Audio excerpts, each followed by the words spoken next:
يا ربي بالمصطفى بلغ مقاصدنا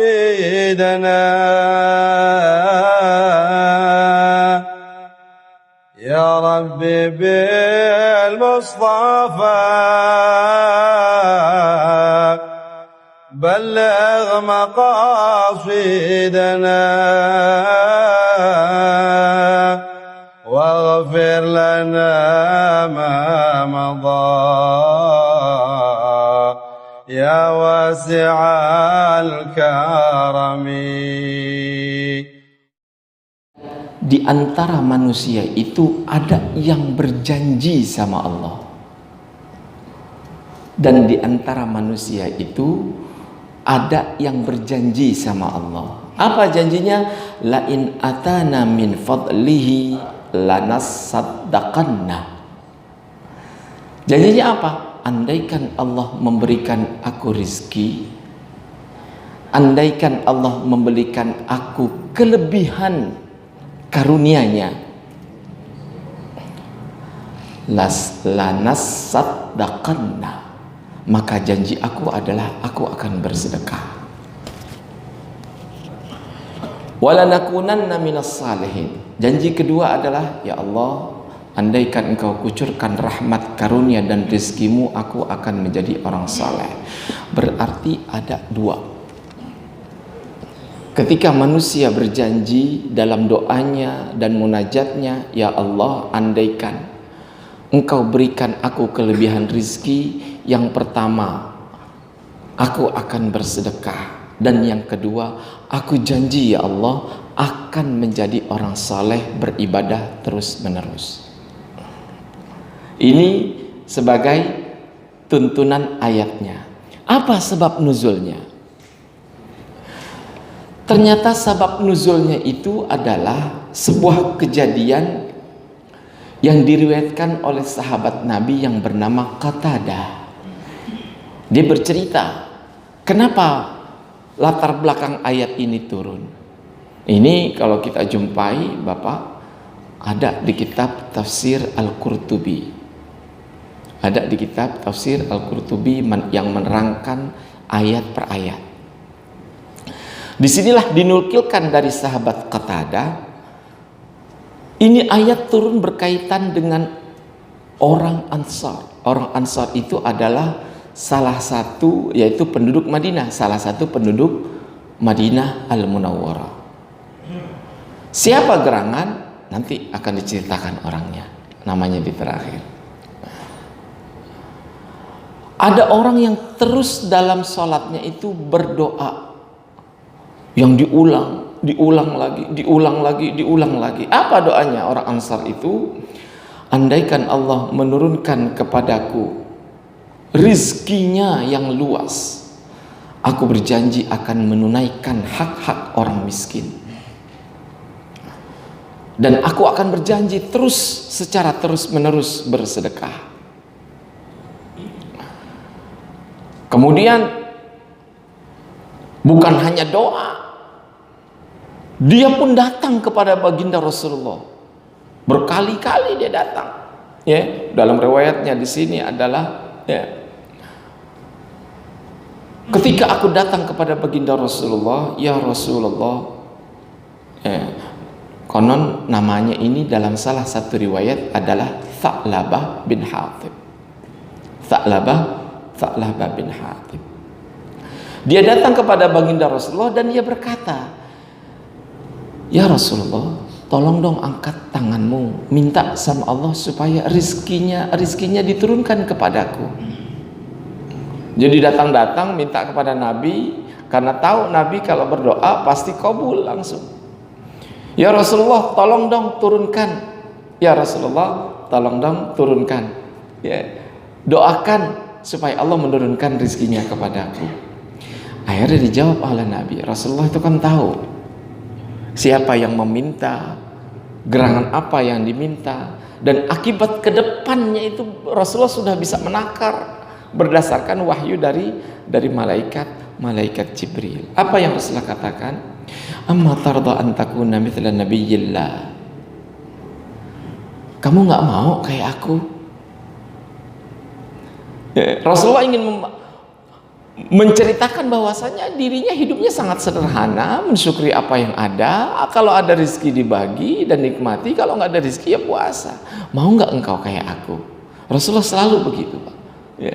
Setiap kali ada permohonan, suatu saat menjenguk orang sakit, apa yang ditawarkan Rasulullah?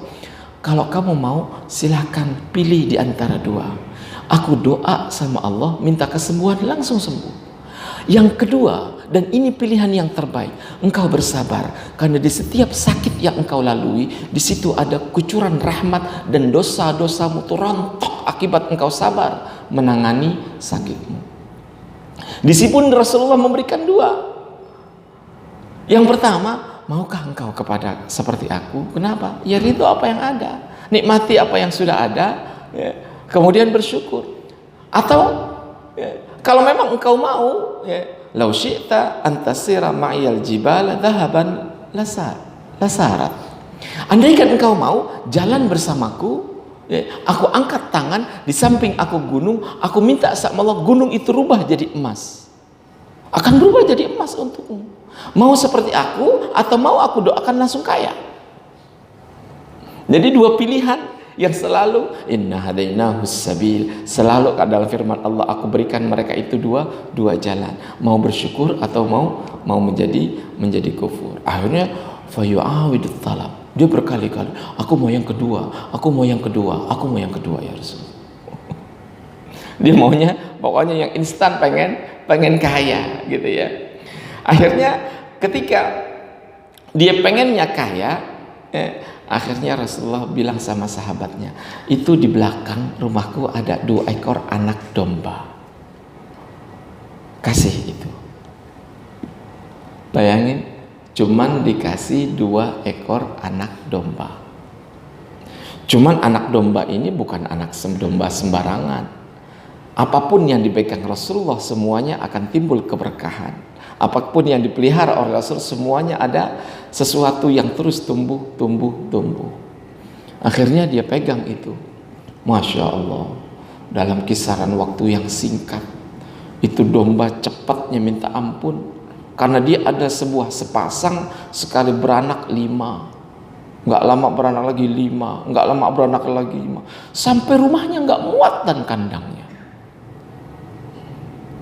Di saat itu semakin dia disibukkan dengan angka domba yang begitu sangat banyak, awal-awal sedikit dia masih ingat sholat. Bahkan ketika dombanya memenuhi rumah dan kandangnya sehingga mengganggu orang, akhirnya dia pindah kemana? Pindah ke sebuah lembah di antara 2 gunung yang begitu sangat luas. Dia beli tanah itu, kemudian dia masukkan itu, tambah lagi. Namun ada laporan kepada baginda Rasulullah, ya Rasulullah, si fulan yang disebutkan di sini dalam kitab Al-Qurtubi adalah Tha'labah. Lepas dari riwayat ini sahih atau tidak, tapi ini kan perbincangan para ulama dan tulisannya.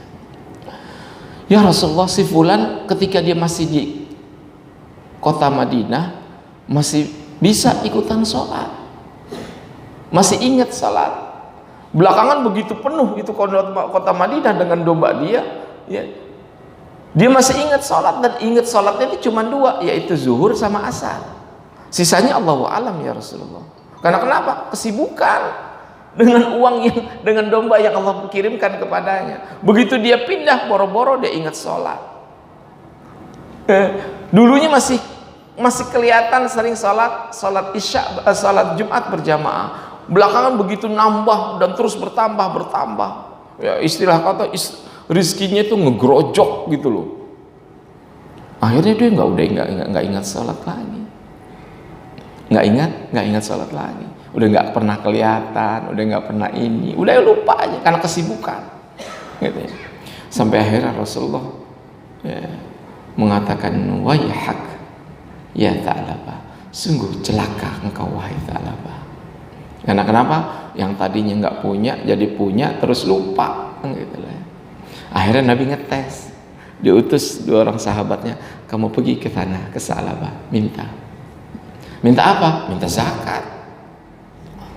minta zakat. Ya. Akhirnya datanglah. Ya, datang bukan mengatasnamakan Rasulullah. Memang Rasulullah pesan jangan ngatasnamain aku. Aku pengen ngetes dia masih ingat nggak. Begitu datang utusan itu akhirnya dihardik, diusir. Ya. Emang lo kata ini jizyah gitu loh. Ya, istilah kasarnya emangnya ini pungutan gitu, pungutan liar gitu. Kamu kira ini pungutan liar? Nggak bisa. Ini kambing punya saya, usaha saya. Kamu minta jatah kamu mau atas nama apa kek, mau nama sedekah kek, mau nama infak kek, ya. Mau nama zakat kek, nggak ada urusan. Saya kagak mau, kerja sana. Sampai seperti itu. Ya, itulah yang kemudian datang setelah itu adab Allah Subhanahu wa Ta'ala. Ya. Jadi maksud saya banyak di antara manusia itu yang konon lepas kontrol dari rizki yang Allah telah berikan kepadanya, sehingga dia lupa daratan. Akhirnya dia nggak ingat lagi yang namanya ibadah kepada Allah Subhanahu wa Ta'ala.